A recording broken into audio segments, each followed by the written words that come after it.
Yep, we're live. Roman Reigns chooses CM Punk for WrestleMania. We got lots of WrestleMania news. We're on the road and we're watching SmackDown. It's Wrestling Uncensored. Let's do it.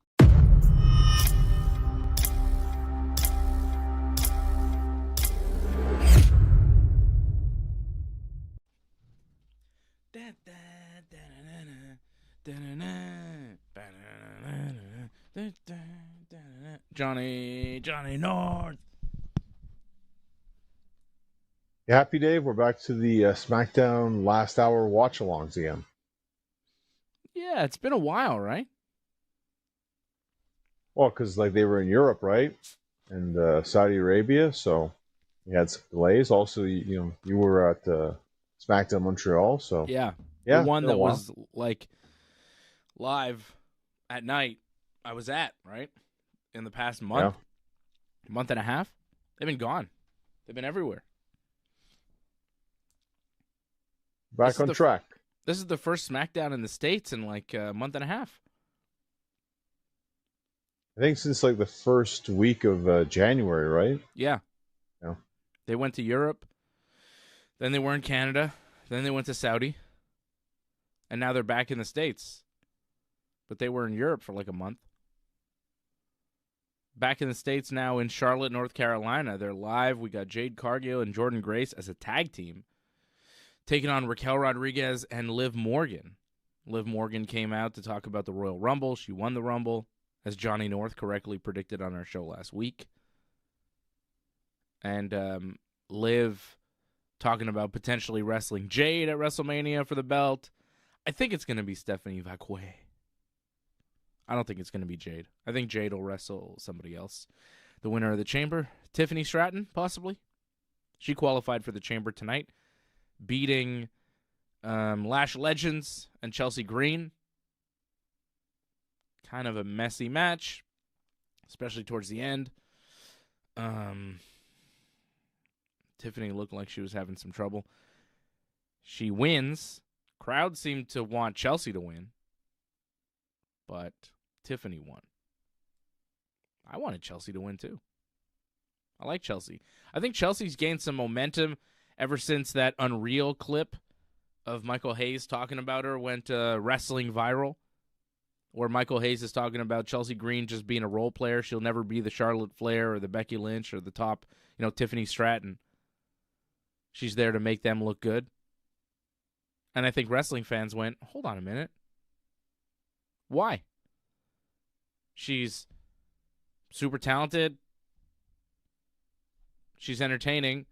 She's better than most people we see on TV. Why wouldn't you make her the top star?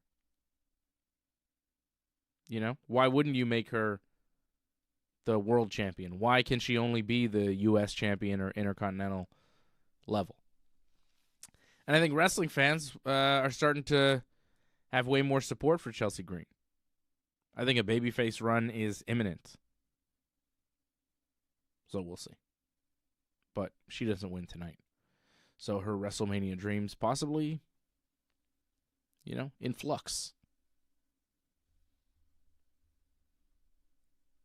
I mean, she is the U.S. champion still, so it's not like it's the end of the world for her. She's still a champion going into WrestleMania. She is, right? And she still has that? She is. She still has that. And I don't know about you. I think it's WWE just trying to trick the fans into changing Chelsea Green into a babyface. Mm-hmm. Yeah, I think that Unreal show is not quite real. It's in the title. They're telling you it's unreal. It's a work. They're doing storylines in that show for sure. They know they're on camera. Anytime you're on camera, things change. Like, even this show. It's called Wrestling Uncensored. But Johnny and I are on camera. We're on, various streaming platforms, YouTube, Twitch, Kick, Twitter, all the things. Thank you for watching. But, there are certain things that we won't say because we're on camera that we would say, when we're not streaming. When we're just talking. Right? Certain things. It changes a certain dynamic no matter what. So, and also WWE is throwing in their little stories. I'm sure they're planning stuff for that show. the editing process is definitely something that they're involved in, you know? It's a WWE production. What do you think's going on?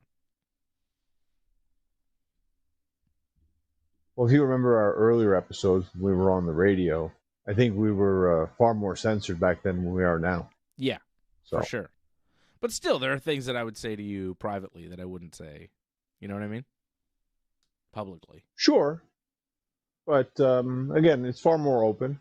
Yeah. Especially the language. My goodness. Ringside Report, you guys just don't care about language so much. I guess. My goodness. Yeah. We're more, because of the internet, we're far more open than we were on AM radio, obviously. We can do more. You know? But I say horrible things, John. You know, I can't say all those horrible things in public. People would, think different things of me if they don't really know the context. Anyways, let's talk about wrestling. We've got a lot of wrestling to talk about. We've got Roman Reigns and CM Punk official for WrestleMania. That promo that they did on Raw was magnificent. Great stuff for both guys. It was just an incident in this tag match right here. What happened? Well, Raquel accidentally hit Liv. Oh, yeah. After the whole problem they had at the Rumble and all that, too. Now that happened. Yeah, Liv eliminated Raquel. And now there was an accidental hit in their match. Did Liv cost Raquel the match on Raw? Or I forget the finish with... Yeah, she did. She kind of did, right?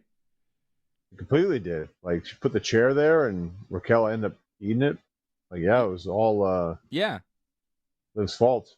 Mm-hmm. And the finish sucked, too, by the way. That was just... I don't know what the heck they were trying to do there, but... I have an idea what they're trying to do, but it didn't work. Well, Jordan bumped Raquel into Jade. Jade fell off the apron, and then Jordan rolled up Raquel for the 1, 2, 3. So Jade's mad. Jade has beef with Jordan, even though they just won. Raquel and Liv are mad at each other because Raquel accidentally kicked Liv, so Liv's mad. And then Raquel was distracted, which led to the finish. Dissension in the ranks, John. A little messy. I was actually referring to the Raw match, though, that street fight. How it kind of unraveled. I don't know if you caught that, how it didn't really work out the way they planned. It's too bad. How so? I mean, there was a lot of... Well, there's a couple of things. That whole thing with Liv that happened. I mean, that's part of the plan. That was part of the plan. Then they had the thing with the... They kept trying to do different reversals. Like, they try to do Hurricane Rana, reverse to a powerbomb. Then it will be Hurricane Rana. And that bump didn't work out too well whatsoever. And you can tell Stephanie looked mad. And then she just pushed the table over and was going for her finish off the top. With the table still there. Yeah. But thankfully the ref realized, I better push this out of the way or she's going to, like, impale herself. So thankfully the ref saved the day on that one. Yeah, it wasn't the best. It was long, too. Took forever. I mean, I complained to you there was only 3 matches on Raw, so of course they had to be long matches. Was it really only 3 matches? It was like a 2.5-hour show. Yeah, but they started with the promo, and I felt like there was another promo. There was a couple of promos, and they ended with a promo. There was a lot of talking on Raw. Yeah. But in the end, they did deliver with the Roman Punk promo. That was the best thing I saw definitely. all week in wrestling. Oh, there's Sami Zayn looking sad. Sad Sami. We just punched him in the arm. Wow. Well, it's good that they're showing him on TV. I was like, where's Sami? We're like 2 hours into SmackDown. They haven't shown Sami. You kind of got to... If he's not on SmackDown, it's worse than him showing up looking sad after losing the title match at the Rumble to Drew. He's got to come back and kind of restart something. Because if he disappears now, then he's not at Mania. But if he's back doing like a sad guy story, maybe something's happening and he can work a new program into Mania for something else. Because Looks like losing the title match at right Mania, you kind of go, what's his path to WrestleMania now? Where's he at? He's not winning Elimination Chamber. Seems like Cody's probably got that wrapped up. So what do they do with Sami? Well, I think Sami will be in the chamber because we have a 3-way right here. Sure. He'll be in the chamber, but that's Elimination Chamber. I'm talking about WrestleMania, you know? What does he do? I mean, Trick Williams, he's kind of feuding with him a little bit, so that's not impossible. I could see that. One-on-one, Sami and Trick? For what? I'm thinking like a multi-man, kind of like bunch of guys for the U.S. title. He kind should of thing, take the ladder U.S. match, title maybe. back already. I mean, give him something. I don't know. I thought they should have given him the WWE Championship at the Rumble. I knew that they weren't going to, but I thought that they should. And Meltzer was reporting that Sami was pushing them to do it too. And they were on the fence and thinking about it. I think they should have pulled the trigger. I really think they should have done something with Sami, because then you elevate Sami too, and you could do like a big match with Drew and Cody and Sami and Jacob Fatu. They're already talking about doing a match with Cody and Drew and possibly Jacob Fatu. That's the rumor for WrestleMania for the WWE Championship. Why not throw Sami in that? If you have him win the WWE title, he could be involved in that. It makes the match better. It evens things out a little bit. And I think he deserves it. Given the body of work. Given what he's done. Given how over he is. He's a top-level performer in the WWE. And they always just kind of... And he's been talking about winning the world title, winning the big one for so long now. And it hasn't happened. As a company, you can't keep sending him out there not winning, talking about winning, and then it's finally the big one, and he still comes up short. Nobody's going to believe in him anymore. And he was like a viable option for you that you're killing off because you haven't decided when to pull the trigger on him. Well, time is running out. It's not like these guys are going to last forever. So, I don't know. And you know me, John, like, I'm not the biggest Sami Zayn fan. Far from it. So for me to say this should mean something. I'm sure it's a big reason why, like a lot of your feelings, is a big reason why he pushed for himself to win, which I think everyone should always push for themselves to win. I mean, that just also makes sense too. I mean, I get that. But some people, it happens. Some people just don't win the world title. They have people like that. They just don't ever win the title. They're always in contention, but they just never win. And Sami's kind of stuck in that right now. And they kind of like Sami stuck in that because not everyone can win the world title. Some people just don't win it. Are you talking about the Yankees right now? I wasn't really, always in contention, just never win. Sometimes you just don't win. I was like, oh, I was looking at the camera, and then I looked back at my shirt. I was like, Yankees. I was like, feels like he's talking about the Yankees. Always in contention, they're just never winning. Make the playoffs every year, just never win. But you've seen them win the World Series many times. Your children haven't, and that's okay.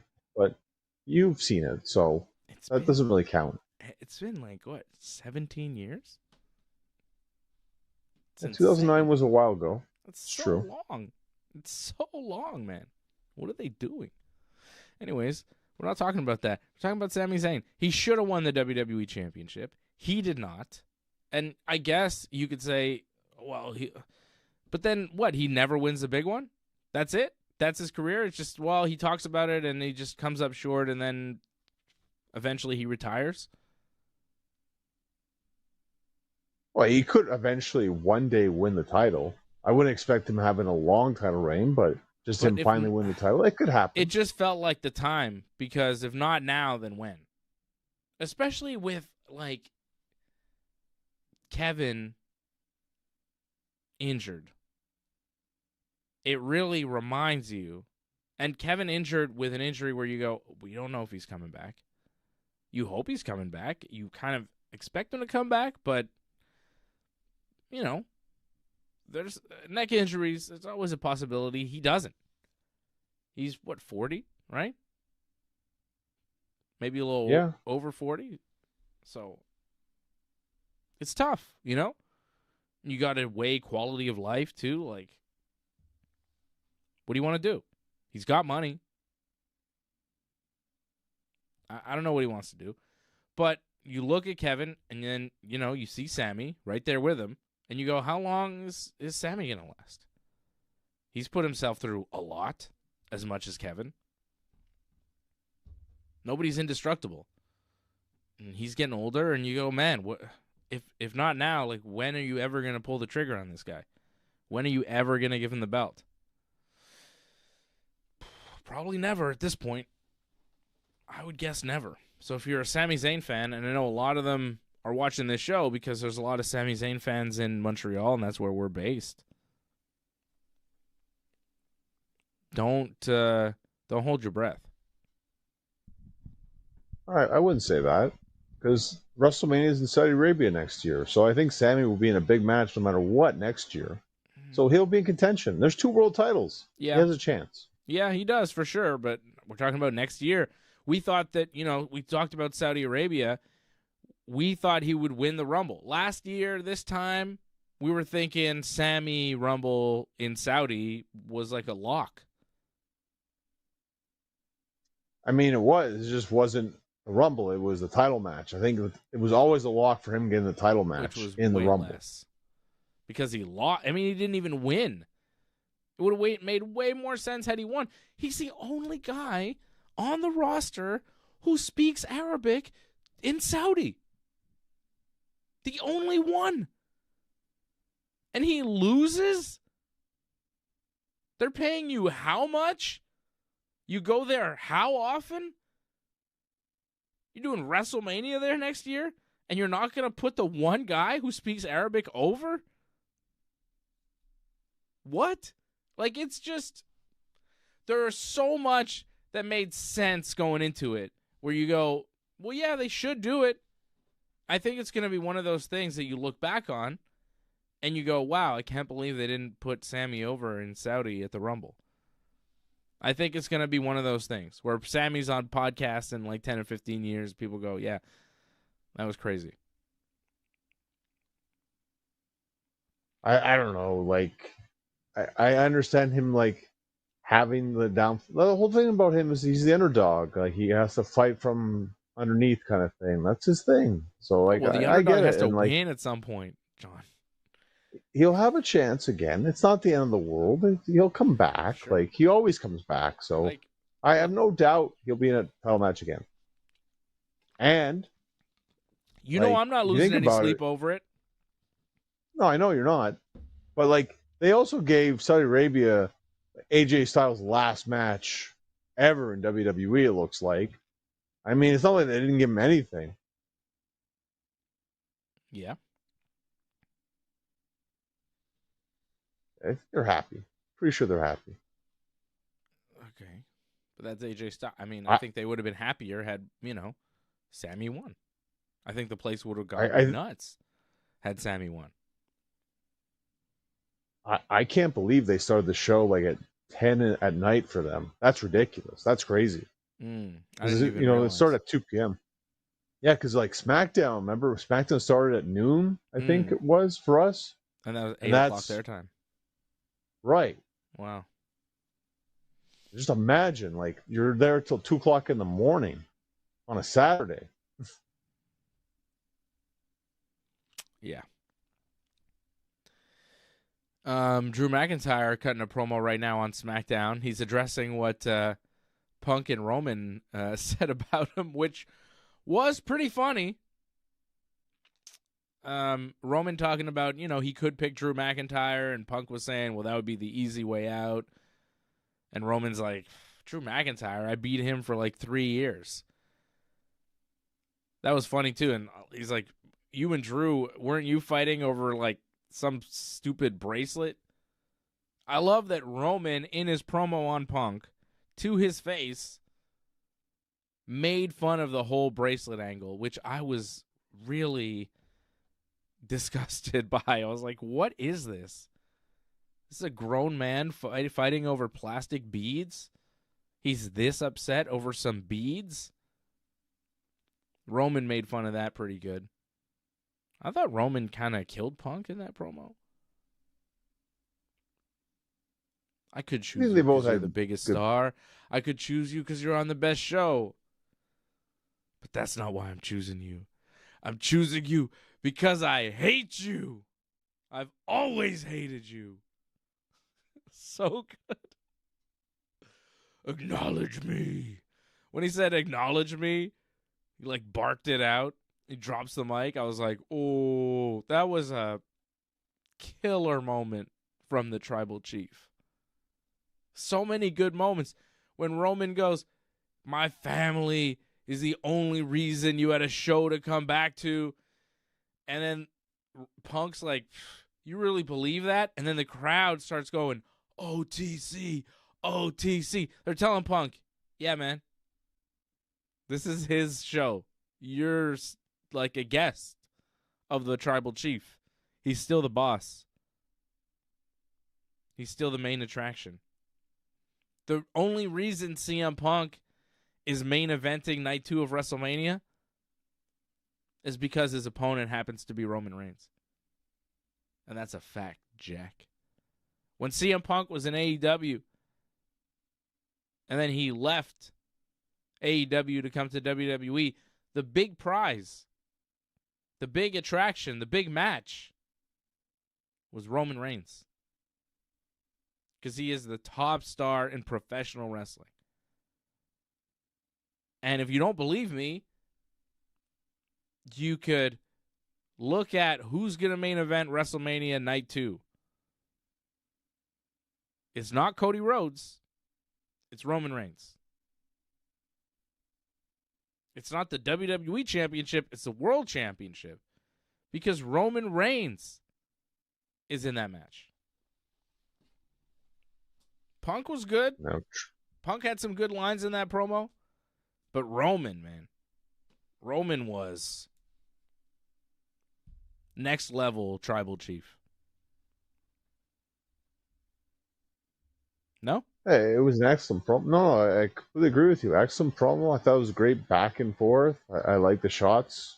I liked how Roman made it personal a bit, too. Talking about Punk being on Cole Cabana's podcast and, like, ripping on him pretty much. And that hurt him a lot. And it's true. Like, I think a lot of people, fans, and maybe people in the industry too, just looked at Roman as less than because of that. And he was always like booed, I think, strongly because of that.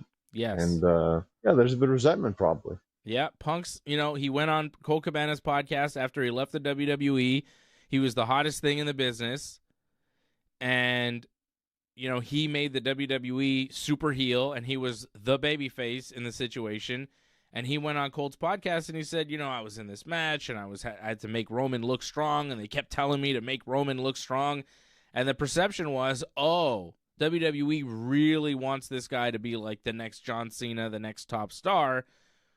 We are mad at WWE, so we are going to reject this guy as much as possible and ruin their plans. And that made life difficult for Roman Reigns, and he talked about that. I like that he holds a grudge about that. That's something, that's an angle on this that only could come from Joe Anoa'i, Roman Reigns, because it felt real. It's not something I would think like, hey, say this. I wouldn't think for him to say that. I wouldn't think that would be a thing that he'd be mad about. But it does make a lot of sense when he says it. You go, oh, I get it. He says, you made my life way harder than it had to be. Because you went on that podcast. It was very good. Well, and it's a big thing in wrestling, too, where it's like you're supposed to put each other over. You're not supposed to bury each other. Mm-hmm. And when you do that, you're hurting like the value instead of like increasing the value. Like, But Punk wanted to hurt them. Like, he didn't care. Oh, yes. Like, he wanted to hurt them. Angry. He actively wanted to hurt them, and he didn't care that he was not only hurting the WWE, but also hurting some wrestlers.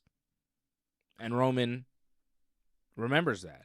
And Roman also upset that after he shook Punk's hand at Survivor Series, Punk is walking behind Roman, kind of holding the belt up, kind of mugging and mocking Roman a little bit.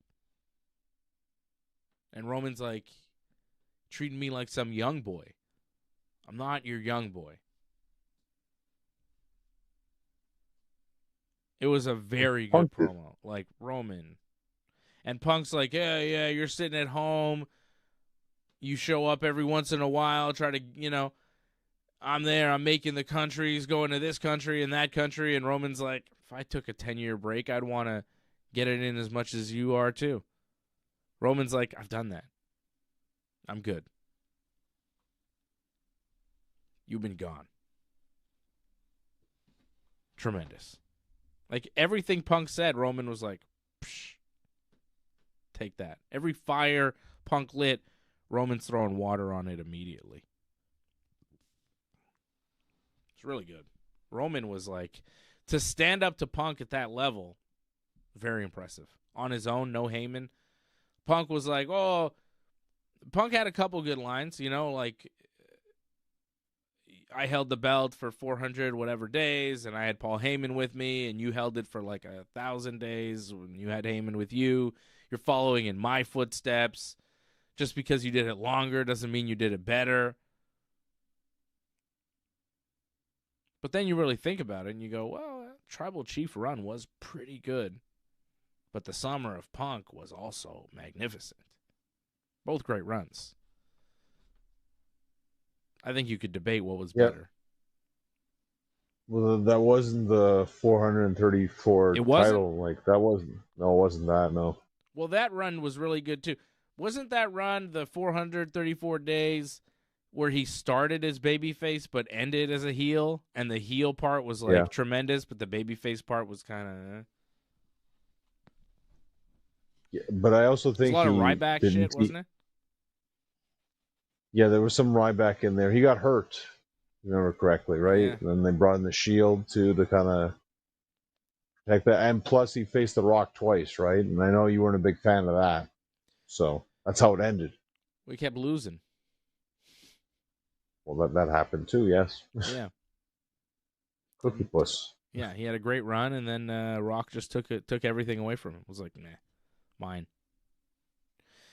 But the promo sets it up really well. And after that promo, it's like no one's going to be able to top that as far as closing out WrestleMania. There's no match that you could think of that they're going to put together that will be bigger to finish the whole show night 2. So Punk is going to actually main event WrestleMania this time. He did night 1 last year and kind of acted like it was main event of WrestleMania. And it was, in a way, but night 2 is like the real main event. Everybody knows that like the biggest match is the night 2 main event. The night 1 main event is big, but night 2 is kind of like the premier spot. And Punk, I know, is saying like, oh, that's not true, whatever, but it's like, it is, man. We watch this show. You know the deal. They always put the biggest one on night 2. Like, it's cool to main event night 1 of WrestleMania. It's cool to be at WrestleMania. In the crowd, even. Just buying a ticket. It's cool. Wrestling at WrestleMania is amazing. Just being part of one WrestleMania. Punk wrestled The Undertaker at WrestleMania. Like, he's had some cool moments. Wrestled Chris Jericho at WrestleMania. He's done some great things. That's why I go, wow, what's all this thing about main event? But if he's really hung up on it, I find it odd that he was so hung up on it and it was such a big obsession for him. And that he was satisfied, it seemed, with doing it last year, night 1, that seemed to be enough. And now he's like, oh, all these people that are like, well, you didn't really main event. It's like, well, you're the one so obsessed with main eventing WrestleMania. Shouldn't you want to main event night 2? Because that's like the real main event? But whatever. Punk wants to change the story. I hate to interrupt you here, but they just announced a big match for next week here. Yeah, I saw that. For a qualifying match. Yeah. It's crazy. Was that Jacob Fatu, Sami Zayn, and Cody Rhodes? Yes.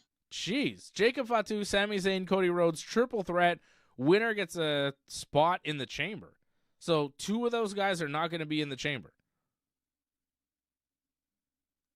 Well, I'm going to guess Jacob and Sammy will not be in the chamber then, because Cody's obviously going to be in the chamber. Or maybe that match just devolves into a brawl everywhere and never finishes, and they are all in the chamber? I don't know about that. Okay. I don't know. It's a triple threat match. So what, is Cody in the chamber or not? I think Cody's going to win this triple threat match. You would think. Then again, I thought Kenny Omega would beat Andrade, and he didn't. I also thought MJF would beat Brody King, and he didn't. Dynamite was bananas this week. It turned everything upside down in the world of AEW.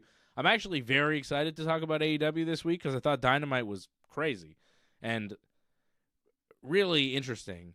And just the creative is starting to catch up here in AEW. WWE needs to watch out. Because I'm excited about the main event scene in AEW. So, be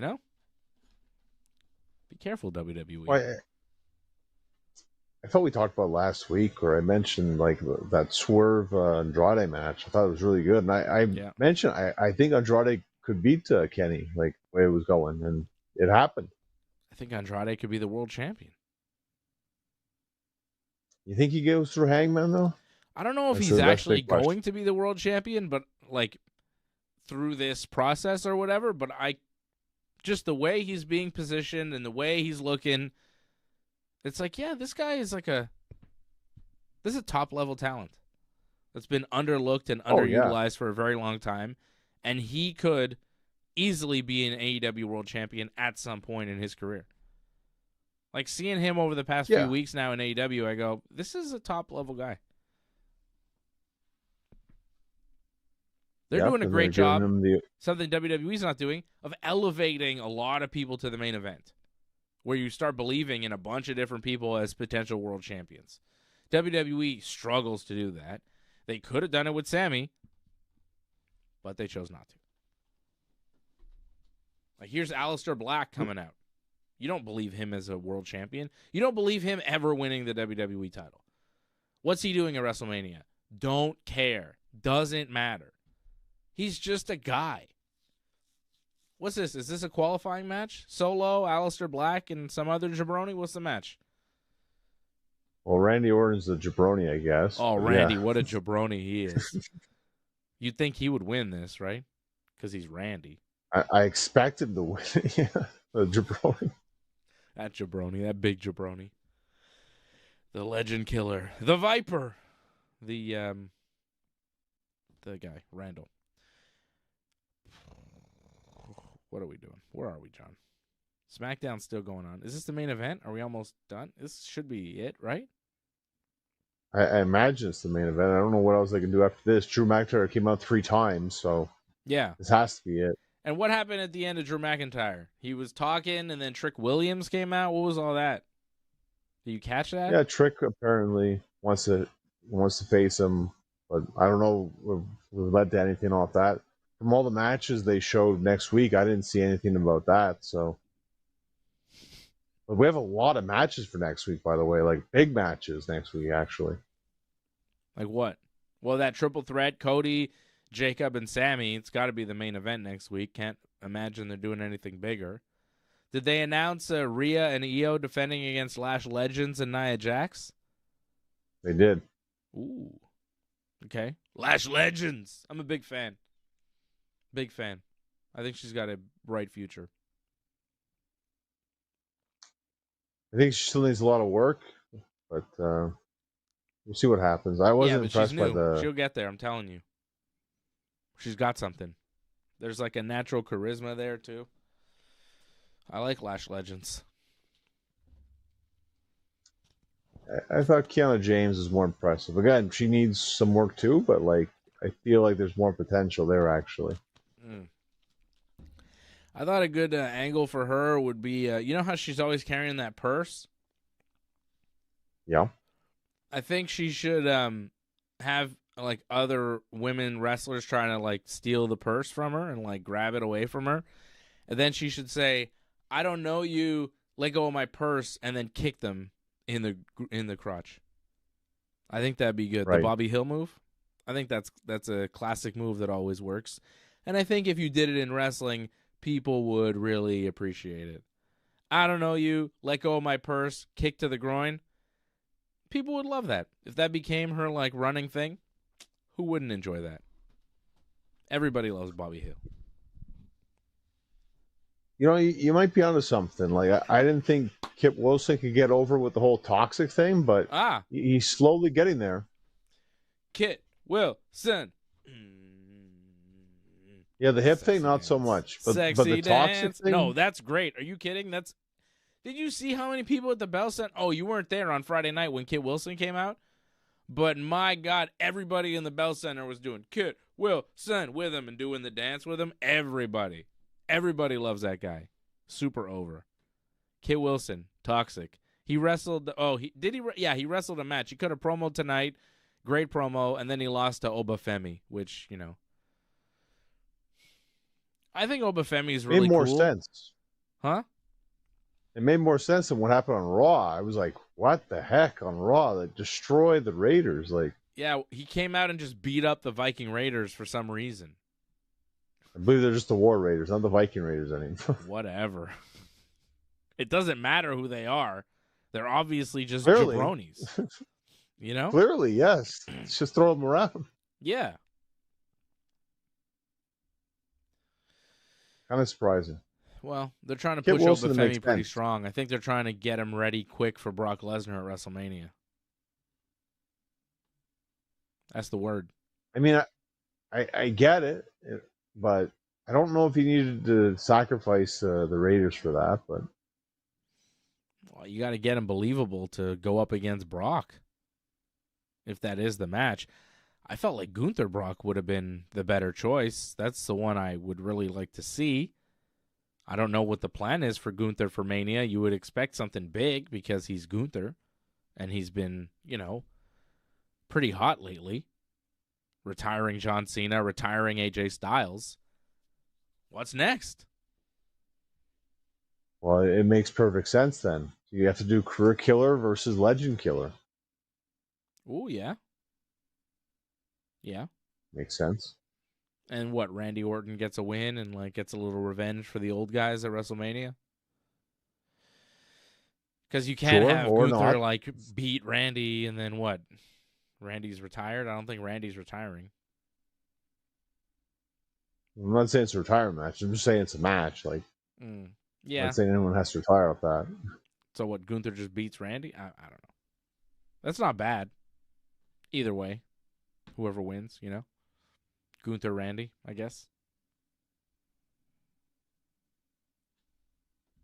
It gives them something because, like, it's starting to fill up WrestleMania. We're going to have, like, 20 matches at the end of all this.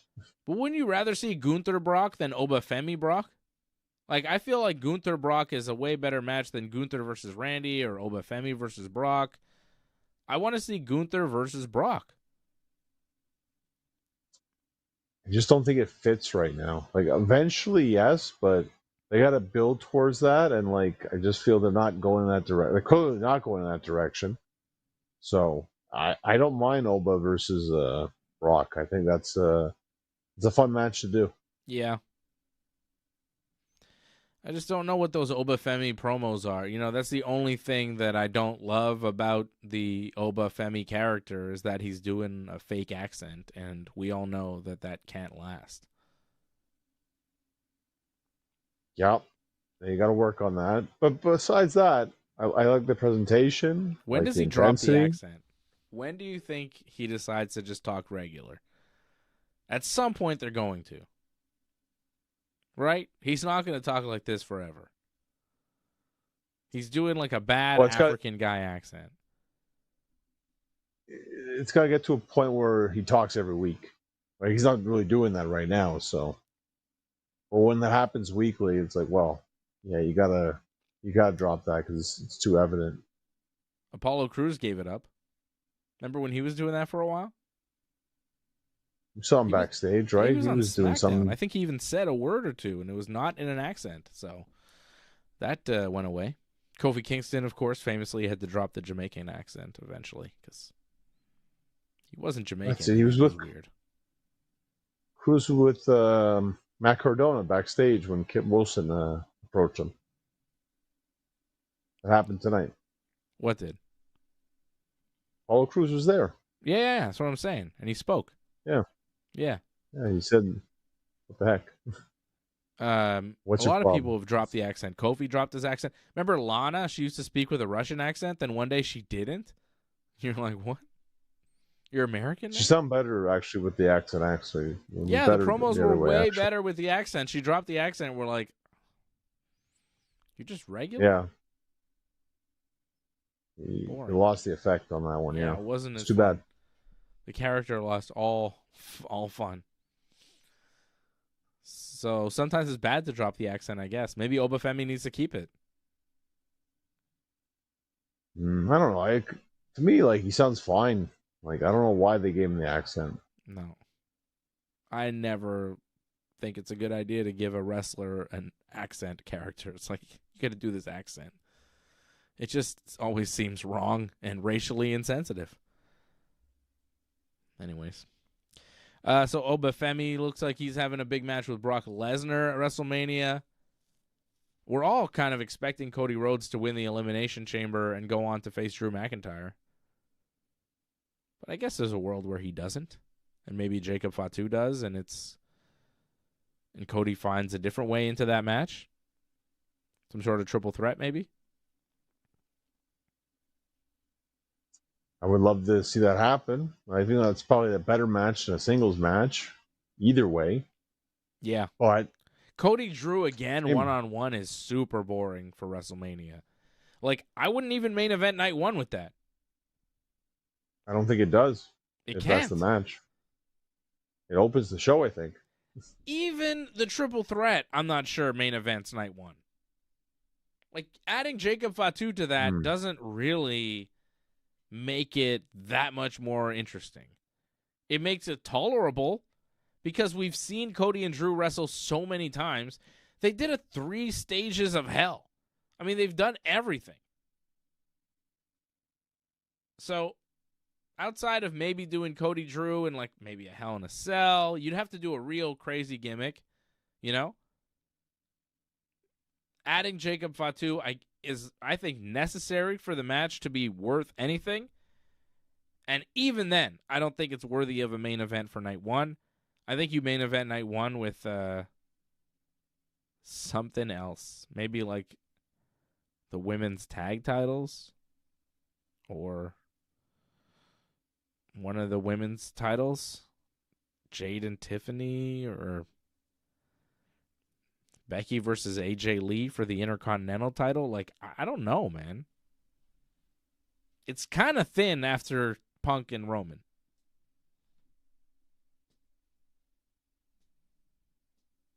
Again, we'll wait and see. Nothing's set in stone with all the matches yet. So, I mean, we have ideas how it's going to go, but you're saying it's going to be Tiffany and Jade. But if Bianca come back, Bianca would be the best choice, I think, for that match. Bianca Jade could easily main event night one. Right. I think Tiffany Jade would be tougher to sell. Oh, yes. Without question, yes. I agree.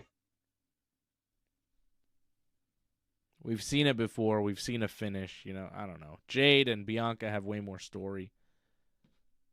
The return of Bianca would be really big. Bianca's a bigger star than Tiffany. She's more established. She's main evented WrestleMania before against Sasha Banks.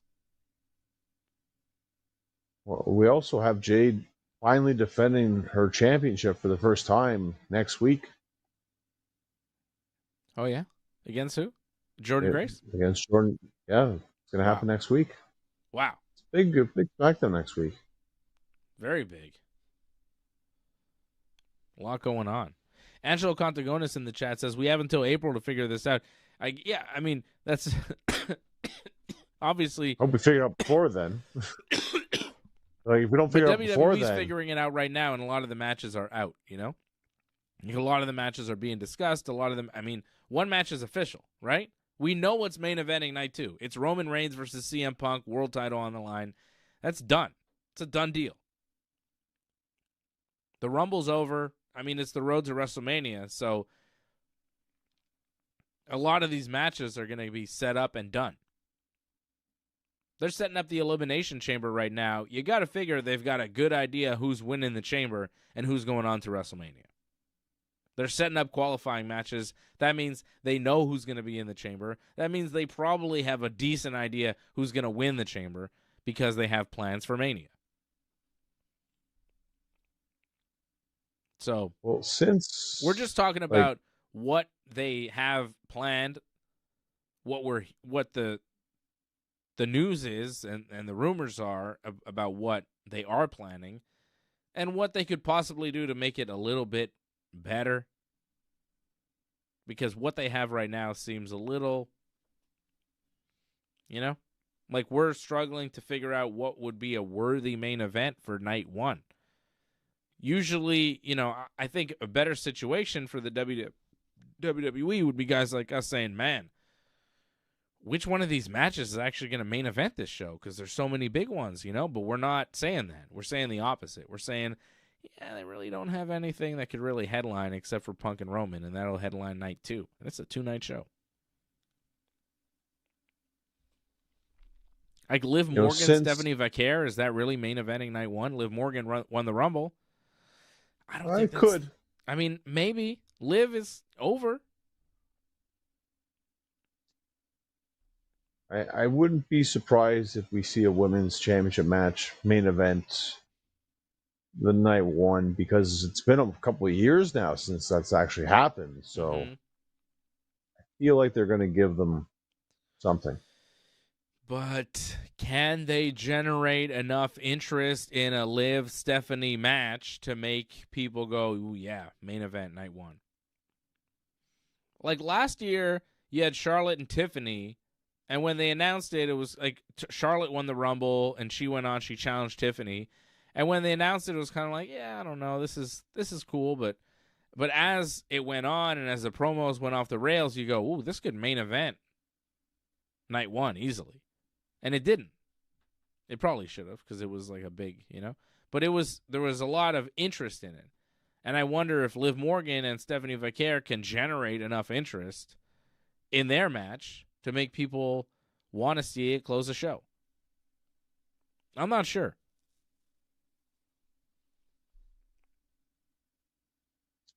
Well, that's where I'll agree with Angelo. Like, we still have a lot of time from April. I mean, yeah, we have an idea of where things could go, but like you said, it's more likely Liv and Stephanie, so they'll have a couple of weeks now to iron out that feud, I think, and get us intrigued. I'm sure they have ideas already. They have to. The Stephanie Vaquer promo is non-existent. It's an issue. Yeah, but Liv can carry that, right? So you don't really need her to talk so much. Do you want Liv to carry that? It's been kind of... Promo on Raw wasn't great. No. Tonight was just, it was what it was. Yeah, it wasn't terrible, but I don't know. We'll see what they do. We got Solo Sikoa, Aleister Black, and Randy Orton wrestling an Elimination Chamber qualifying match right now, main event of SmackDown. Waiting for a winner of that. Who's qualified for the Elimination Chamber? Anybody for the men? For the men, this is the first one for the men so far. Right. And we have other qualifying matches announced, 1 or 2? We have, I believe, next week on SmackDown, it's Julia versus Alexa Bliss and Zelina Vega. Okay. So that's another one. And Tiffany Stratton qualified tonight. Yeah, she's the only one so far. Okay. And the Chamber is February 28th. February 28th. So it's not that far away. Wow. I mean, we just started February. I mean, it actually is far away, but... It's the 6th, John. We're like 3 weeks away from the Chamber. Yeah, February is a long month. Very cold month. Takes a while. February is literally the shortest month. You cannot say February is a long month. That is factually incorrect. Cold. It's cold, but it's not a long month. It is the shortest month by days. By quite a few days. You know? By like 2 to 3 days. At least. You'll remember it the most because it's so damn cold. I don't know. We've got Yankees spring training baseball in 2 weeks. There's going to be a game. The Yankees and the Orioles are going to play the first Yankee spring training game. In 2 weeks, there's going to be baseball. So that feels like springtime. That feels like warm weather. Baseball. That's a summer game. Summer must be coming. If they're playing that, things are happening, John. Business is picking up. I always say get through February, and then yes, you're right about that, but home free. We ain't through it yet. Yeah, it'll go by like that. What else is happening, John? We've got what I don't know. The Bellas cut a really weird promo on Raw. The Bellas are back. They're happy. Bree and Nikki. They're happy. They're happy to be back. Last time we saw Nikki Bella, she was a babyface. She was really mean. Or sorry, she was a heel. She was really mean. And now she's a babyface. And it felt like the crowd was waiting to turn on them, waiting for them to turn on the crowd, and it just never happened. And they're like, we're going to go after the tag team championship because we haven't done that, and we want to do it. We should be the champions. And we're like, all right, I guess, maybe. You know? I'm surprised. It was very I thought awkward. You'd want that, actually. Very surprised. I just feel like the women's tag division is so strong right now that they cannot keep up. The Bellas are just not at the level of a Io Sky and a Rhea Ripley or a Charlotte Flair and Alexa Bliss even. Or a Nia Jax and a Lash Legends. Like, the women's tag division, Julia and Kiana James, like, every single one of them is working circles around the Bellas. Randy Orton qualifies. Randy Orton hits the RKO on Solo, pins him, qualifies for Elimination Chamber. Main event of SmackDown. It's over. Randall, as expected. That big jabroni.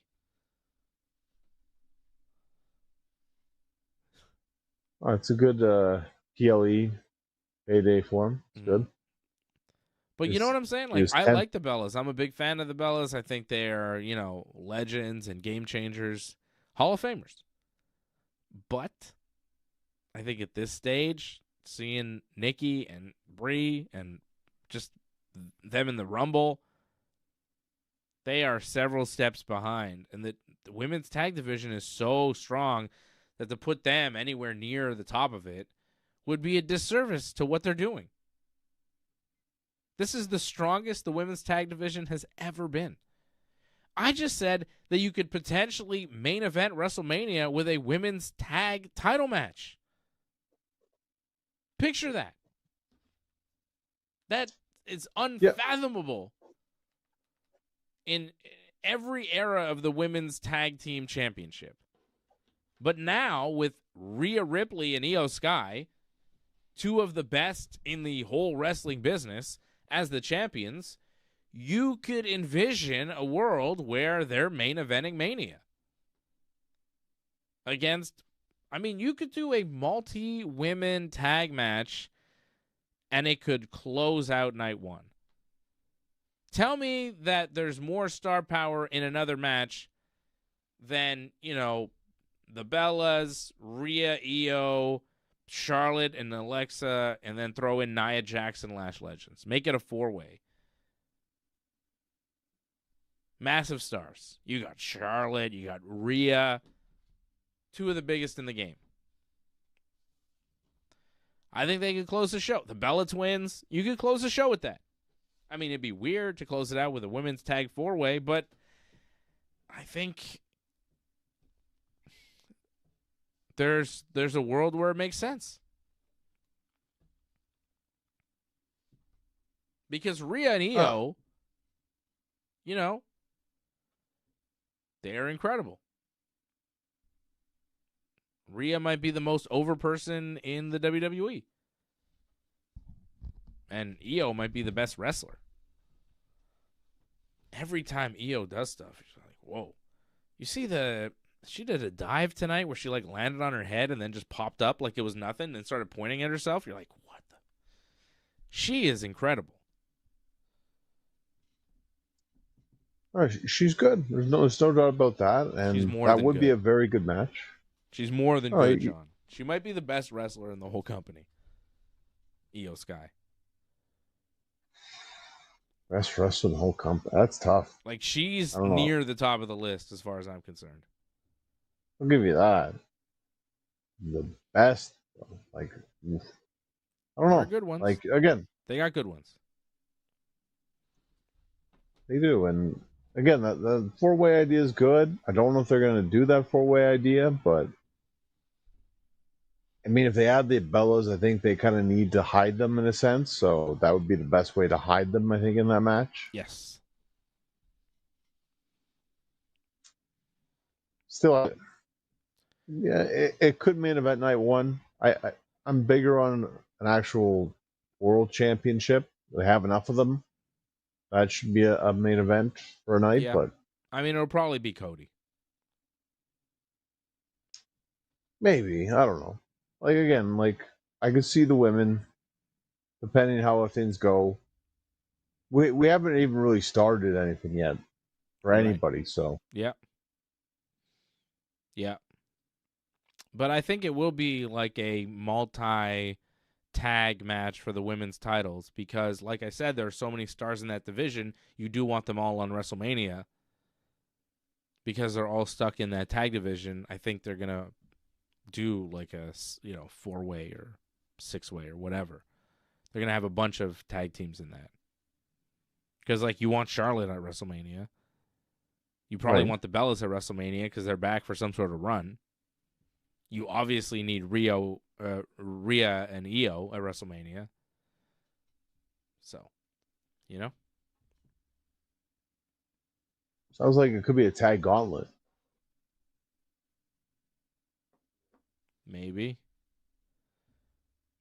I don't know. They're going to do something. Several tag teams in a match at WrestleMania, I would guess. All right, Johnny. I think that's WWE. That's what's happening. Is anything else happening? I mean, well, there's that whole El Grande Americano, like there's the two of them thing. There's two El Grandes. Yeah, that happened at the Rumble. We talked about it a bit at the Rumble. I guess one of them is Chad Gable. Gable is back. Right, and like they also had a confrontation on Raw, right? Like, yeah. So that's going to continue, more than likely. That's another potential WrestleMania match. El Grande versus El Grande. Yeah, to determine who is the real El Grande. It's funny though because Chad Gable doesn't speak Spanish, but then Kaiser, he speaks perfect Spanish. Yeah. He is a very good El Grande Americano. And the funniest part is he's not even Americano. He's German. Right. And here comes Chad Gable, and everybody's like, he's the real Americano. But he's like a fake lucha. It's like, who's the real fake lucha? It's such a bizarre thing that they have going. But yeah, why not do a mask versus mask match at WrestleMania, maybe? They got to do that. That's real lucha stuff, right? I think that's probably, if they have room on the card, they're going to do it. If not, it'll be the Raw after Mania or something. Yeah, but no, I think I could see that on WrestleMania in some capacity. Yeah. Javon Evans beat the new Americano, Kaiser Americano, right? No. Yeah, Kaiser. Because of a distraction from original Americano, Gable Americano. Right. Yeah. We needed to talk about that? That was important? I mean, it is going to be something going forward that they're going to push a lot.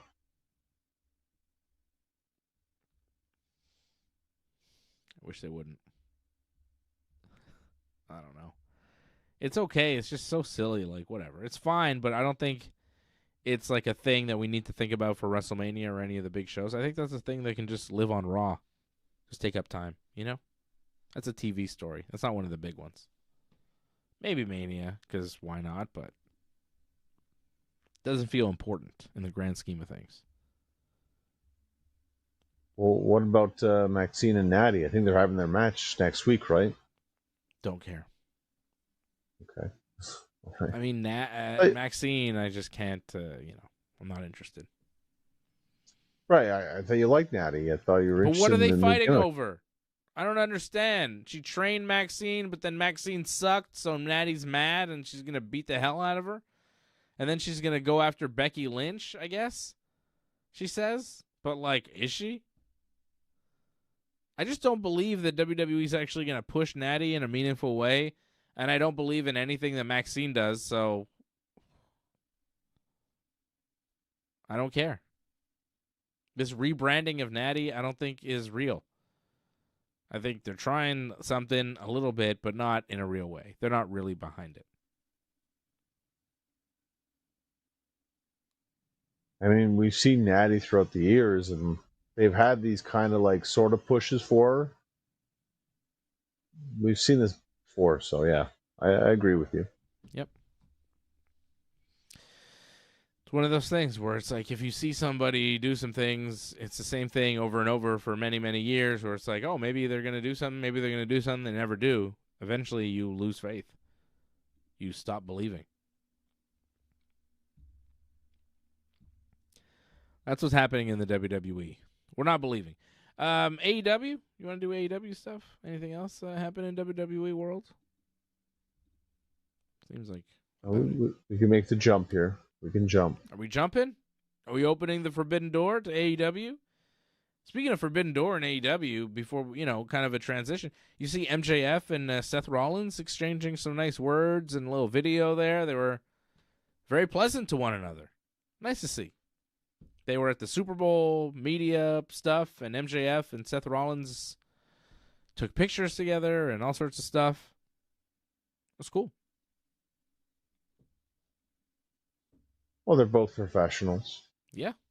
I don't believe they've ever really would have any heat with each other for any reason, just because they're on different shows. There's no reason really to have heat. Yeah. But, he's walking around. He's got the AEW World title. Standing there with Seth Rollins. It's like, oh, that's cool. There's the AEW World Champion and Seth Rollins, WWE superstar. Just hanging out. Back in the WCW, WWF days, that's not something you would see, It's, it made news because it was an odd pairing for pro wrestling. And it was kind of cool. I liked it. I was happy to see it.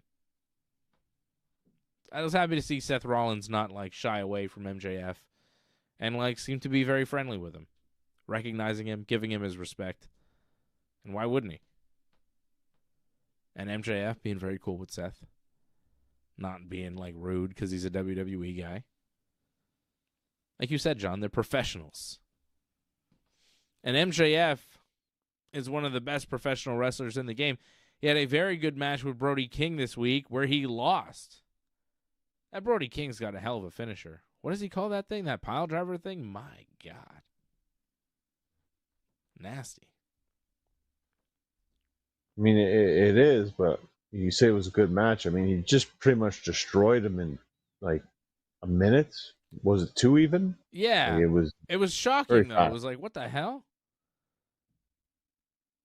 Well, it's to get you to believe that it's not this week, but I think it's the following week. They're doing the title match in Australia, so Yeah. That's the plan? I can't tell who's number one contender anymore in AEW. There's so many guys in play. You've got Kenny Omega and Andrade and Hangman and Swerve and other people. well, that's That the guy number one Hangman contender wrestled match. this week. Who was that guy? Mark Davis? Mark Davis. Yeah. Him. Hangman beat him. So I guess Mark Davis isn't in the running for the title. Well, it's not so much an eliminator match, like what they're just doing like a contender series almost in a sense. So, but like for the eliminator thing, again, we've talked about this before in the past. Like, if you don't win that match, you're eliminated from title contention. So Brody kind of had to win that match if he was ever going to get a title shot. So there's a lot on stake on those matches, actually. So he earned a title shot at Grand Slam in Australia. Yes. Because he beat MJF, right. Now, because Kenny lost to Andrade, does that mean he's eliminated from title contention? Like, he can't get a shot at Revolution? Is Andrade wrestling Hangman now for a shot at Revolution or not? Yeah, no, that seems to be the case. Yeah, it's Hangman Andrade. The winner will face the champion at Revolution, yes. Okay. Whoever the champion may be. Probably MJF, though. I would imagine, yes. Yeah. I just like what they did this week on Dynamite because they surprised me with many finishes. MJF lost clean, got squashed in the main event by Brody King. All of a sudden, Brody King is like a main event player. Well, what helped too is all the media coverage from the match. So now he's a bigger star because of that now. Yes. Big media coverage for that match. It made news because the crowd in Las Vegas started chanting "fuck ice." MJF and Brody King are standing there face to face in the ring before their world title match, title eliminator, whatever it was. And the crowd starts chanting "fuck ice." Brody King has been a vocal critic of ice, and the crowd, I think supporting Brody King by chanting that. MJF kind of gave a look to the camera, and it made news. Very, ice is like in the news. Everybody's talking about the ice. And the crowd making their feelings known. The good old pro wrestling crowd in Las Vegas saying "fuck ice" on Dynamite, and everybody was talking about it. Interesting. It definitely added to the match, and I think it added to the support for Brody King, because I think a lot of people are going, he is the poster boy for that. It definitely raised his stock, I think. Yeah. Not just in AEW, but just overall, like as a wrestler. I think more people are aware of who he is now because of this. And well, I think like he was kind of known as like the Abolish Ice guy. I think he wore an Abolish Ice t-shirt like maybe a year ago on Dynamite. Yeah, something like that. Right? Maybe more. And less. people took notice. People go, oh, interesting. And then even MJF was like, I never met a liberal who looked more like a Nazi. Right? So Brody King's like political stance is out there and like out in the open. And like he was kind of at the forefront of this like hating ice thing. And now it's become far more popular because of recent developments, as you might imagine. Like, I don't want to talk about it because it's upsetting, and also it's not what the show's about. But, Brody King, he was kind of hating Ice before it was very over to hate Ice. And now everybody hates Ice. Or not everybody, but, a lot of more people do. And I think it is adding to his popularity. Because, he wears the Abolish Ice shirt like a year ago, months ago, whatever. Doesn't make news. Crowd chants fuck Ice during his match. Now it makes news because it's like a hotter issue. So I think because now it's like a hotter topic, it's adding to the support for Brody King among a large portion of AEW fans who I think lean left for the most part.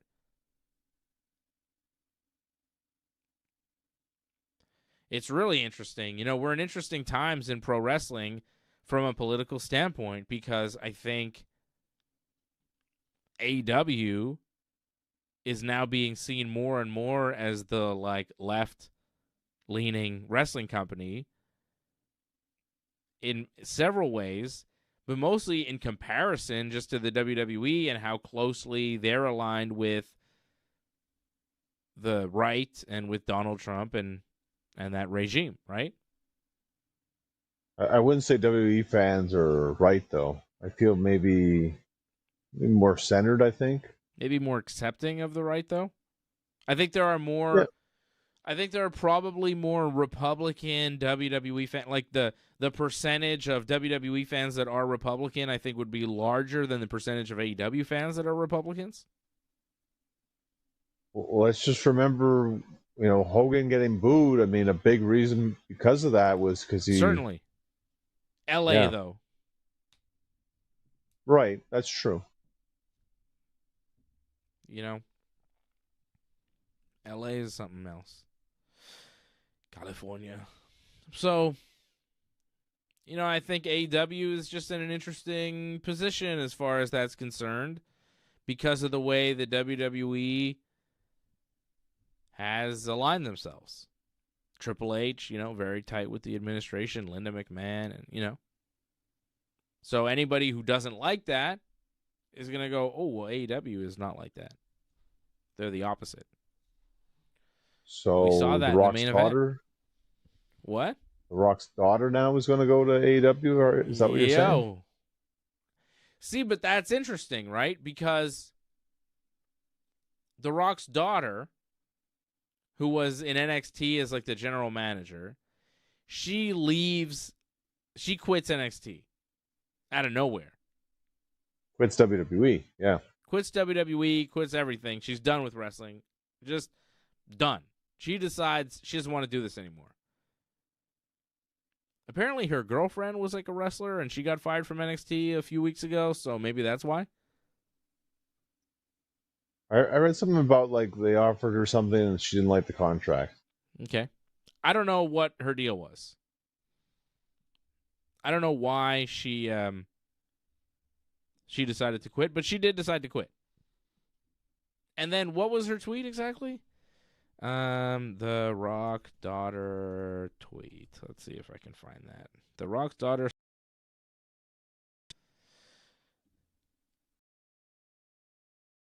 Simone Garcia.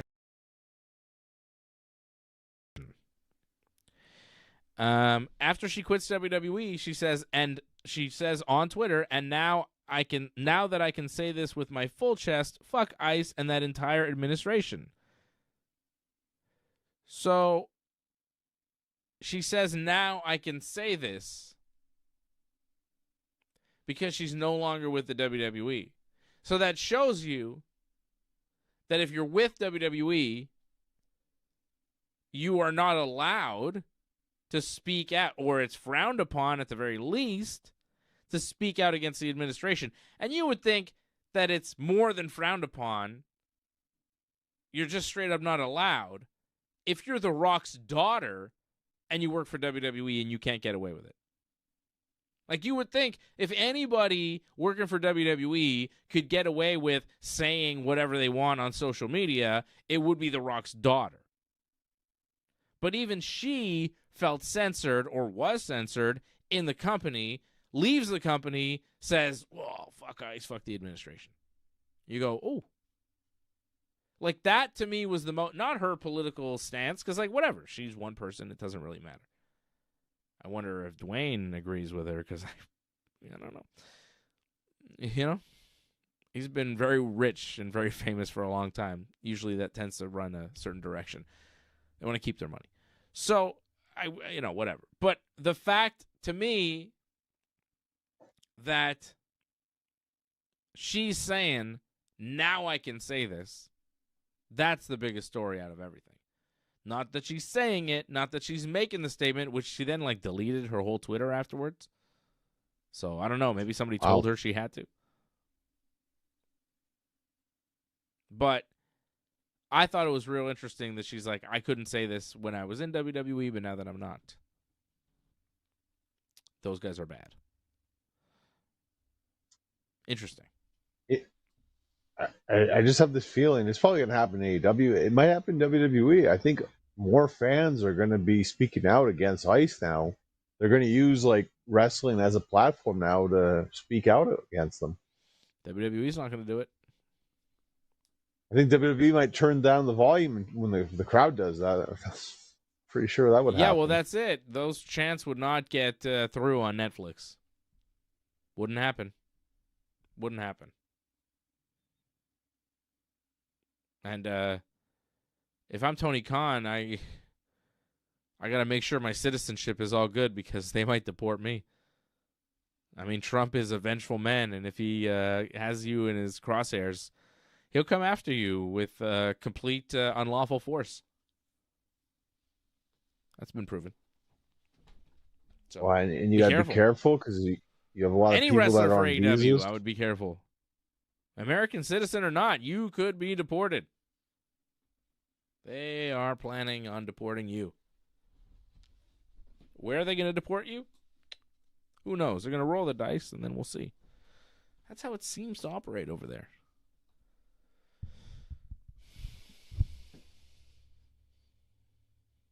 But yeah, definitely, it made the news this week, without question. Yeah. Pretty nuts.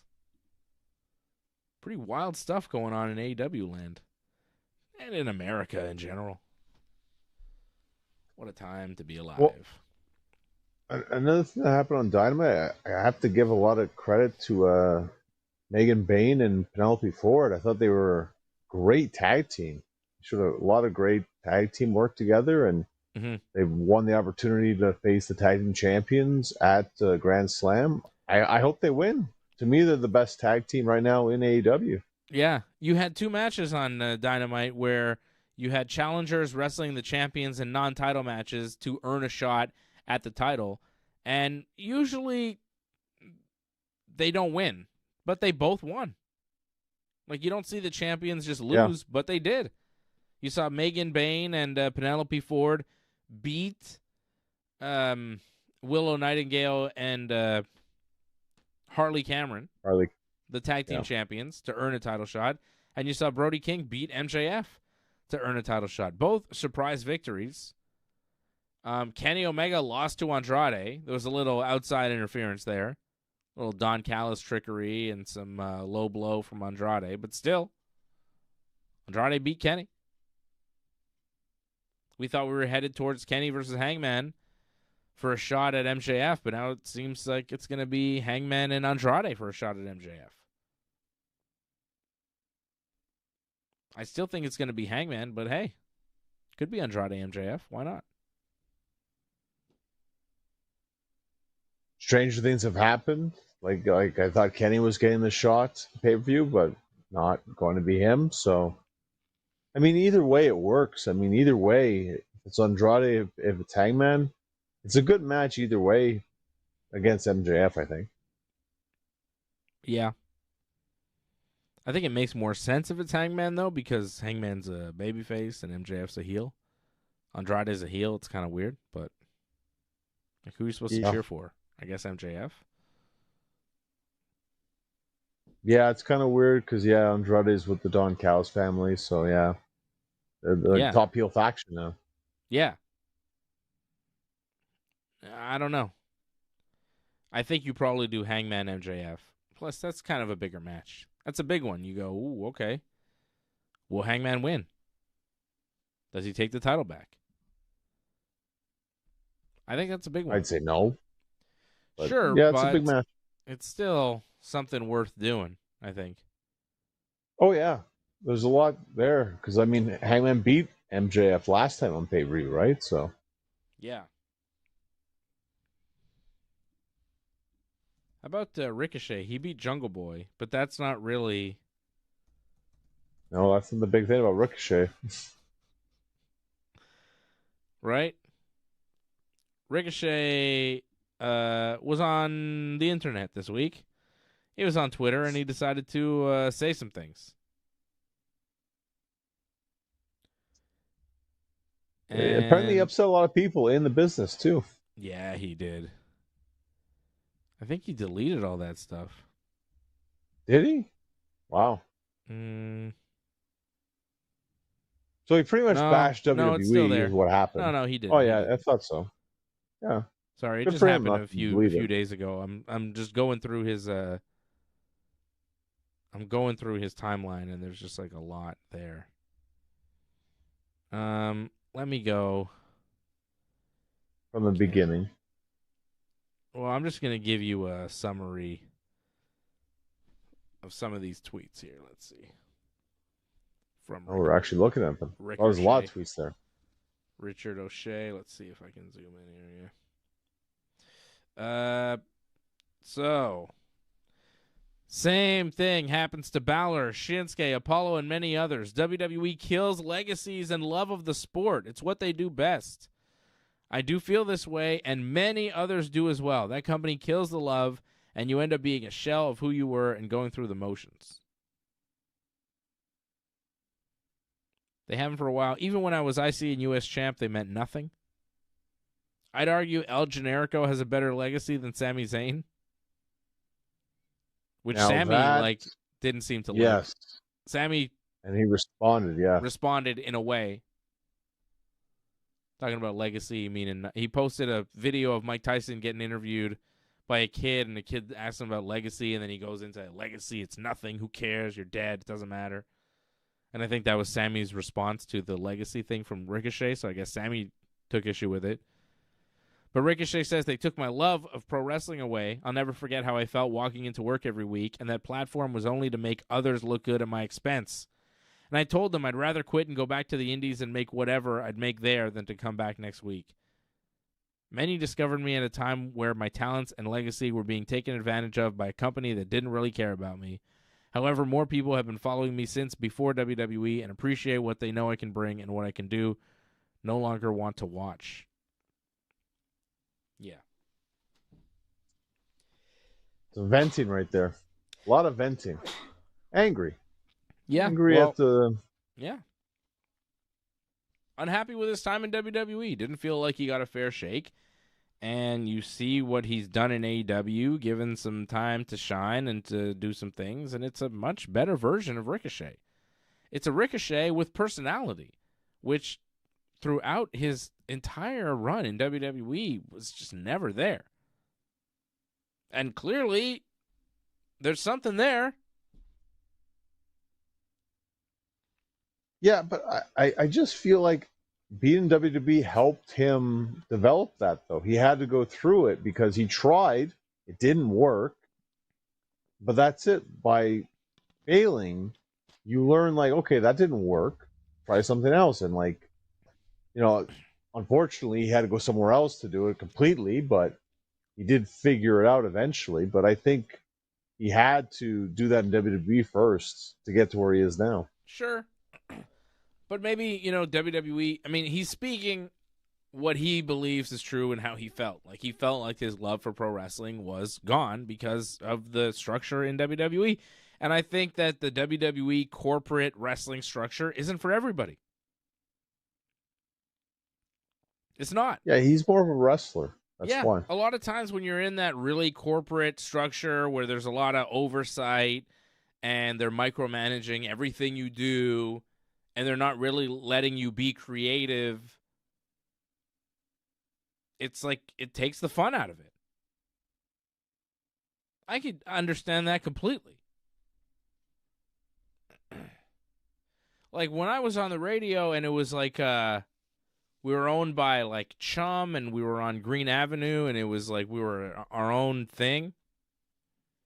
I remember. It was way more fun than when we moved to Papineau and we were like in the same building as like CJAD and all these like Shome and Virgin Radio. Like when we joined up with Bell Media and that whole corporate structure, it was far more corporate, way more micromanaged, way more like way less creative, way less room to have fun.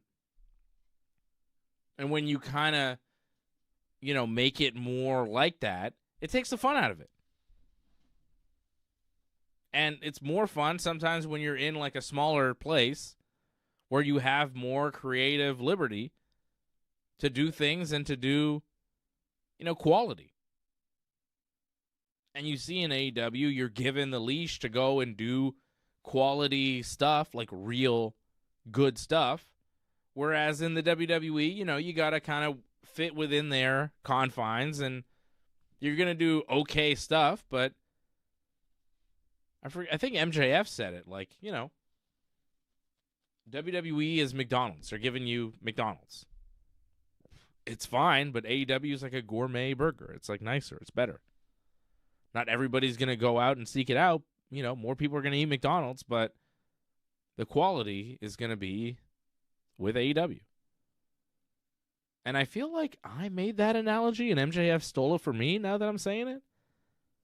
Because I feel, I know I read a quote from MJF that was basically that. And I think I said that. Didn't I say that a few months ago? How WWE was kind of like the McDonald's of pro wrestling. Like they make this kind of, you know what you're getting. It's the same every time. It's okay. It's good. You'll eat it. But like it's not as good as like a good, you know, like a DeLallo burger, which is like much nicer. You know? I don't know if you used that exact analogy like that. I think you may have said like, you know, it's fast food, and then you may have said something like that. I don't know if you used McDonald's and all that, but I think he said McDonald's. I'm pretty sure he stole. Yeah, he must be watching Wrestling Uncensored. I mean, how many wrestling shows are hosted by Jews? MJF has got to be coming to us. He's got. Well, there is a photo of you wearing his like sweater, so it's not impossible, I guess. Come on, man. We're both super menches. I know he's watching. He's got to be. I'm the most Hanukkah-centric wrestling show there is. Nobody celebrates Hanukkah like me, baby. Nobody. Me and MJF, top Jews in wrestling.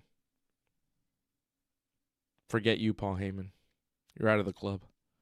Kicking you out, brother.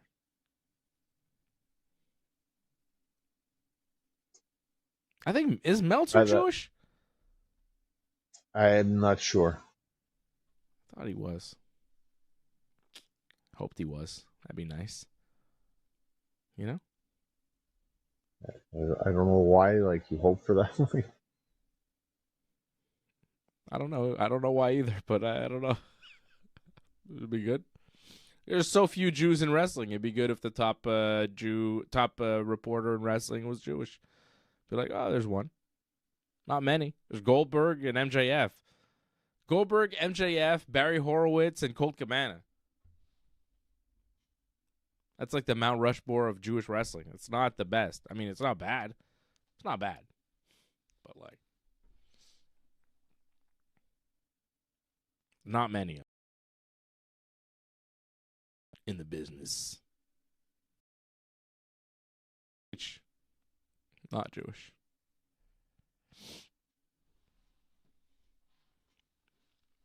Anyways, I think that's the end of the show. I think we got to end it on that. Who's Jewish and who's not? What a show we've had.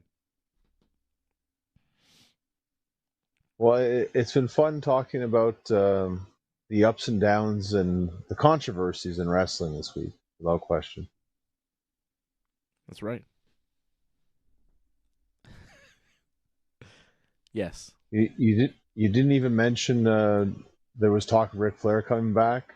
He's not coming back, but there was talk. He's not. Yeah, he's not coming back. But someone threw it out there like he was kind of talking about it, but then he's like he's not going to do it. Yeah, well that's which good. I think Charlotte also said absolutely not. It's not going to happen. Yeah, he's not allowed, which is good. Ooh. Mario Tennis Fever releasing next week, Johnny. Are you excited? I'm excited. Oh, you don't have Switch 2. It's supposed to be amazing. That's what I want to end you on. New Mario Tennis. Mario Tennis Fever for Switch 2 is supposed to be one of the best sports games Nintendo has made in a very long time. So all the reviews are very, very positive. I'm very excited. Well, have you and your son play some games. You did that on Ringside Report a couple weeks ago. We haven't seen it since, so bringing that back.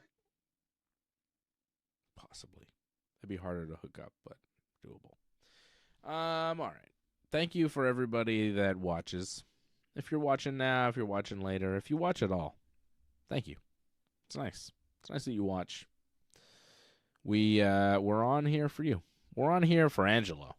Angelo, we're here for you. Thank you for supporting the Ringside Report Network. Angelo, a member over at join.ringsidereport.net. You could support the Ringside Report Network at membership.ringsidereport.net, join.ringsidereport.net. Like the video. Subscribe if you haven't already to the channel. Please subscribe. And check out our website, ringsidereport.net. There's so much there. ringsidereport.net. Go there. So much information for you.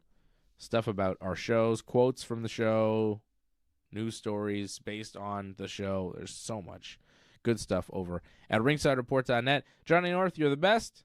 When's your next match? You have one tomorrow, don't you? Yeah, I'll be in Sudbury tomorrow. We're wrestling Vikram, and I have to defend my X Factor briefcase against him, actually. Dang. Wasn't expecting that, but apparently that has to happen, so got to make sure I keep that briefcase so I get a title shot whenever I want. Good. Well, good luck. Safe travels. Thank you. Beat that Vikram. Plan? Go for it. Angelo, let's close it with some words from Angelo. You supply us with great content. I appreciate the work you do. Well, that is, I just like that. That's nice. Thank you, Angelo, for that. Great guy. That's nice. It's just a nice thing to say. Feels good. Thank you. We appreciate you. We love you. We'll see you again real soon here on the Ringside Report Network. Thanks for sticking with us to the end. We would really appreciate it if you could help us spread the word. You know the drill. Hit that subscribe button. Flip those notification switches. We are an audience-supported network, so consider becoming a recurring supporter at membership.ringsidereport.net.